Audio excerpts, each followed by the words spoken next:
Hello, everyone, and welcome to the Excalibur Data Systems Roundtable Tech Talk. This is a special series that we're doing that we call the Knights of the Round Table. It gives you, our audience out there, the opportunity to meet some of the special people that make up Excalibur Data Systems. Today, I'm joined by Steve Lawson. Steve, thanks for joining me today. Thanks, Mike. So, Steve, one of the questions I've started out with everyone is tell us a little bit about how you got into IT. Sure. I was actually in the U.S. Air Force way back in the late 90s, early 2000s. And it was really my first, so to speak, professional job out of high school. I'd never really had a chance to work with computers up to that point, and the job that I did when I was in the Air Force was actually accounting and finance. Little boring for me. I was decent with the numbers, but it wasn't exactly my cup of tea. But I really enjoyed working with the computer systems that they had everything. Um, Attached, that's how you worked on everything was with the computer systems. And so I learned how to manipulate the computer systems a little bit to be able to do logins and macros and different things like that. And it launched me into building my own computers. And so it was more of a hobby at that point. But when I separated from the Air Force, the next logical choice for me as far as a career field was definitely computers. And so I went out and started working towards my degree. Eventually got my computer information technology degree from Purdue, and worked my way through as on a help desk through most of that to support my to support my college career. So that's kind of the intro that I had. It was a little bit of an odd path. Wasn't what I expected at all, but it's the way it's turned out, and I've never looked back or regretted it. Well, it's been interesting, Steve, as I've talked to our team. So many of us kind of got started in one way or another, but many of us kind of had that hardware background where we built our Hmm. own computer, or maybe we worked as a tech, working on the hardware. So it gives us kind of a unique view. And then, as you said, you started out on a help desk, Hmm. and then so that was kind of your intro to IT service management. But I know from your background Hmm. that you did a lot more in the ITSM space than just work on a help desk. Tell us a little bit That's true. about that. Sure. So there was a certain point at the help desk that I was working with where we had been contractors and they were bringing us on full time. And part of that transition was we needed an in-house support person for our ITSM, ticketing system, what we normally used at the call center. Um, and so they kind of took a vote, I suppose, among all the managers, and myself and another guy were chosen to head up the new application programming. They knew that we both had degrees or were working on degrees at the time, and so they chose us to go ahead and implement the new system.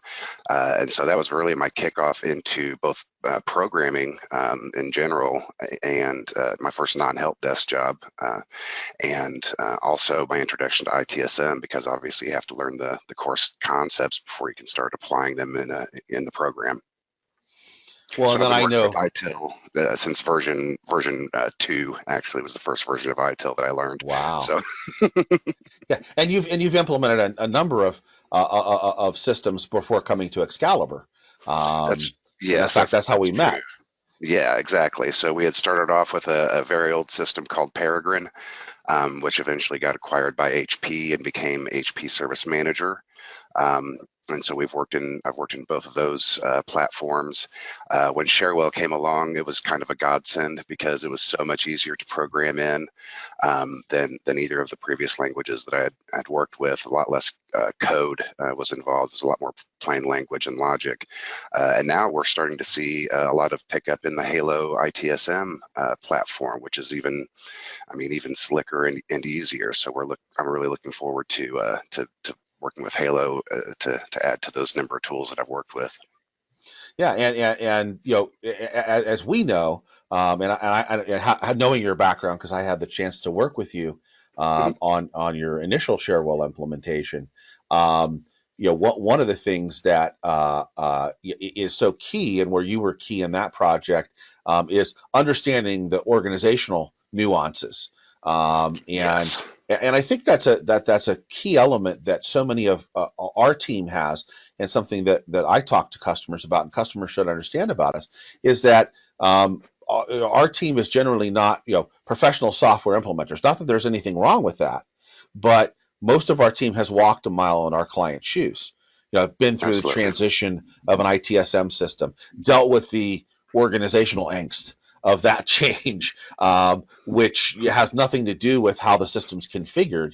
It's dealing with folks within the organization. And I know you took kind of, as you led things, you took a little bit of a unique approach in making sure that the users from your organization were greatly included in so much of what was done. And I use Steve as a story to some of our customers of a way that can be successful. Steve and one of his cohorts used to have lunch with the ITSM guys every week, Hmm. and they'd hang out in the organization's cantina cafeteria, and folks could come over and just ask questions, or hey, I had a thought. There's something that we do within our group that's a little bit of a challenge, and it gave you a lot of fodder for that continual service improvement, because you Absolutely. guys were so accessible, Hmm. and it wasn't having to call and complain or open a ticket. They could come over and just chat with you, Yeah. or vent if they felt something wasn't optimal in their workflow. Right.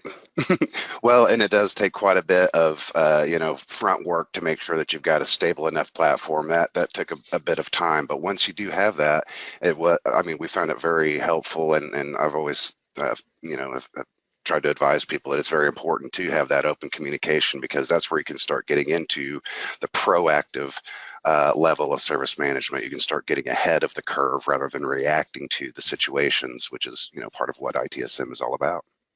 Absolutely, Hmm. absolutely.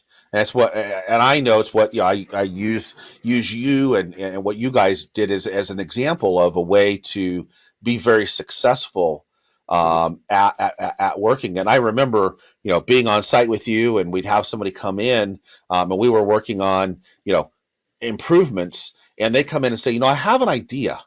And your team was always very open. Hey, talk to us. Let's whiteboard this thing out. What are you Yeah, talking about? yeah, Because we absolutely. never knew where the next idea was going to come from. That may just make things that much better than they Hmm. already were. And so there was a lot of positive affirmation.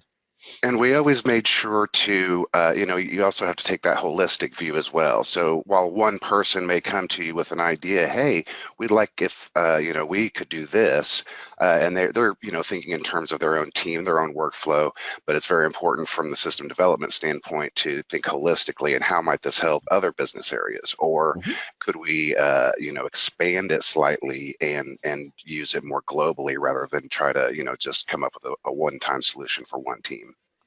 But it's that good example of taking the user feedback and Hmm. rolling it forward. I know your users felt very empowered to be able to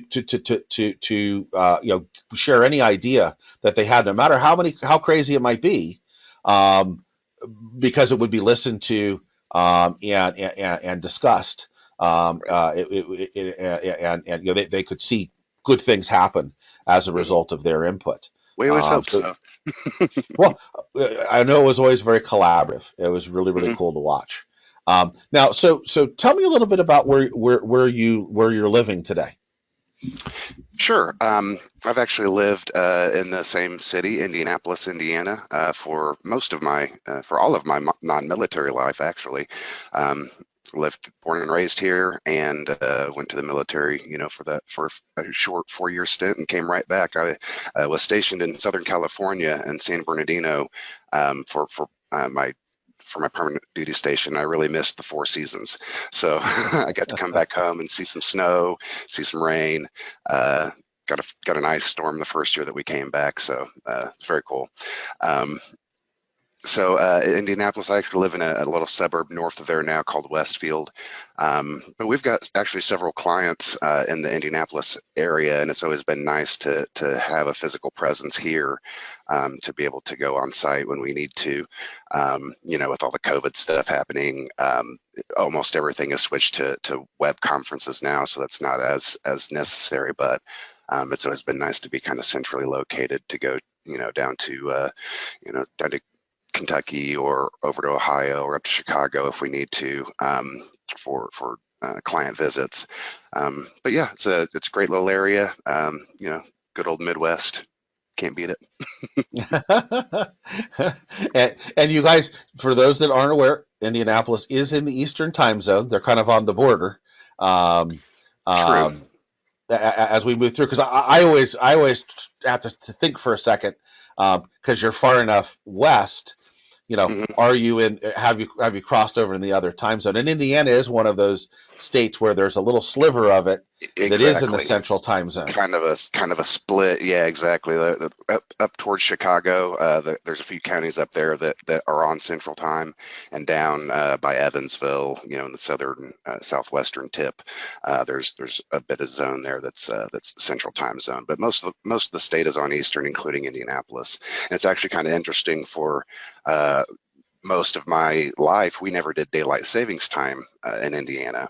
So now, I mean, it's been at least 15 years now, I suppose, since we made that switch, and so we're all used to it now. But that was a big hubbub when we switched over to actually doing daylight savings time, because and I always thought it was kind of nice because during part of the year it was like we were on Eastern time, and we matched up with New York and Pittsburgh and all the eastern cities, and then the rest of the part of the year we were on Central Time effectively. So we were timed up with Chicago and all the way down to Texas even, and places like that. So I always thought it was kind of interesting, and just geographically, because of where we are, it made sense for us to do that, I thought. But political whims being what they are, we decided to switch. I don't see us switching back. So Unless they go do away with it altogether, we'll have to see unless what they do they. away with it altogether, exactly. We'll have to see what happens. Now, what we talked a little bit about what you have some interesting hobbies. Yeah, I'm kind of a typical tech nerd, I suppose, in my hobbies. I like to read a lot of science fiction, fantasy, a little bit of history, nonfiction, although I typically like to watch my history and science stuff via documentaries. Um, and just always looking to learn something new, always looking to improve my, your logic capabilities, keep your mind sharp, all that kind of stuff is very important to me as I continue on both professionally and just personally. Always trying to learn something new and retain a little bit of new knowledge. Yeah, and you also like to do some gaming on the computers as well. That's true. I do a lot of, well, not on the computers as much or on the consoles. I've Mm. kind of moved out of that zone, but I've kind of reverted back to my teenage years, and I do a lot of sit down tabletop gaming, Oh, like okay. Dungeons and Dragons, and stuff like that. So we've got a little crew together. I've actually recently just gotten back together with my same crew that I played with in high school.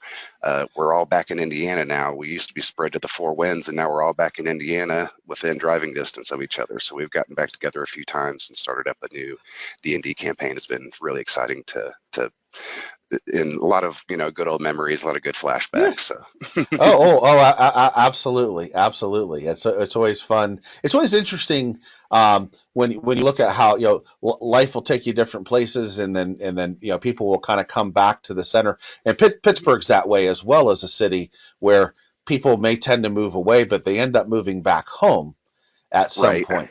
Um, right, and exactly. You it's may live somewhere else, but you're still from Pittsburgh, right? yeah, Your home is in Pittsburgh. right, right. I'm the weirdo because I migrated here, 30 plus years ago, and had just Right, stayed. So I'm not a carpetbagger anymore. right. But it is interesting to talk to folks, from the area, and Mhm. how they tend to come back. Um, and a lot of times live very close to where they grew up. Um, Yeah. it's funny how that how life takes you Yeah, places. And the very first house I moved back into when I came back to Indiana was 2 miles at most away from the house that I moved out from to join the military. So there you go, there you yeah, go. sweet. Very, very cool. Well, Steve, thanks for taking some time out of your day to spend with me. Learn a little bit Absolutely. about Steve Lawson. And folks that are watching, stay tuned for additional episodes of Knights of the Round Table as we share our very special team with you. Thanks, everyone. We'll see you soon. Thanks, everybody.